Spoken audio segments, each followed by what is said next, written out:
Je n'insisterai jamais assez sur cette dualité entre l'astrologie de l'intimité, de l'intime, de la sphère privée, et l'astrologie de la sphère publique, de ce que j'appelais récemment la place publique. Ce sont des méthodologies complètement différentes.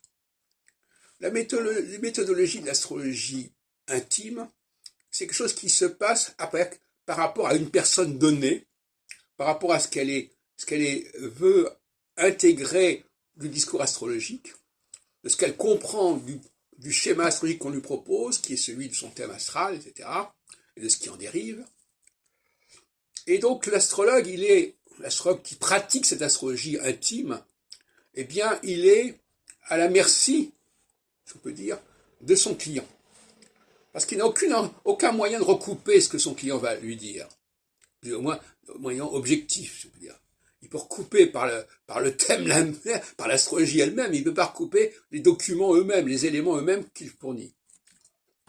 A contrario, l'astrologue de la place publique, lui, quand il étudie quelque chose, il l'étudie avec des moyens beaucoup plus importants, avec un corpus beaucoup plus important, qui est celui de tout ce qu'on a pu dire à un moment donné, de tel événement, de tel personnage, etc. Donc ça n'a rien à voir. Ça n'a strictement rien à voir. Donc, ces deux astrologies cohabitent sous un même label, et c'est tout à fait fâcheux.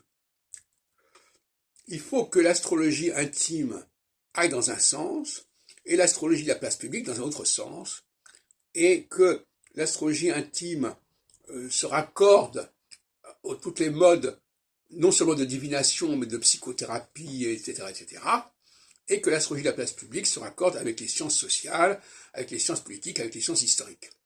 Donc ce mariage, il n'a plus de raison d'être.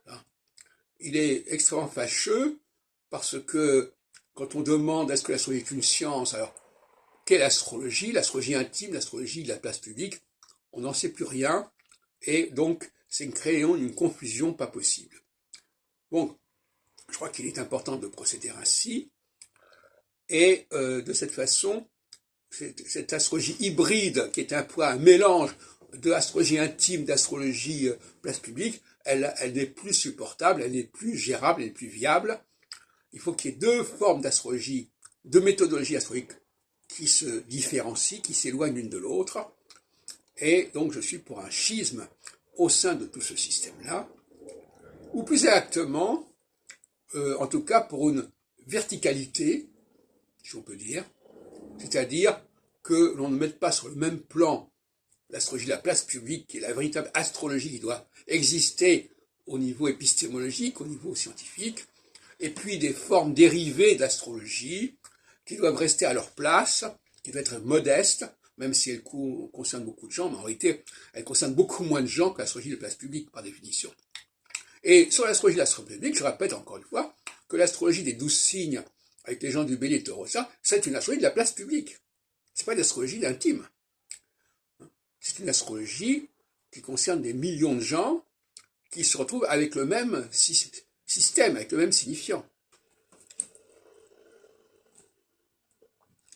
Donc, on sait qu'il y a une guéguerre des astrologues du thème astral contre l'astrologie de la presse, mais pour moi, l'astrologie de la presse fait partie de l'astrologie de la place publique.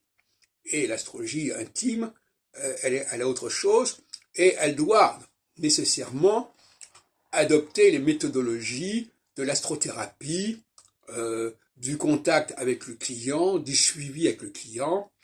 Elle doit se situer dans une temporalité, dans une longueur de temps, de sessions de rencontres, et pas ponctuellement, alors que l'astrologie de la place publique, elle a d'autres enjeux et d'autres façons de travailler.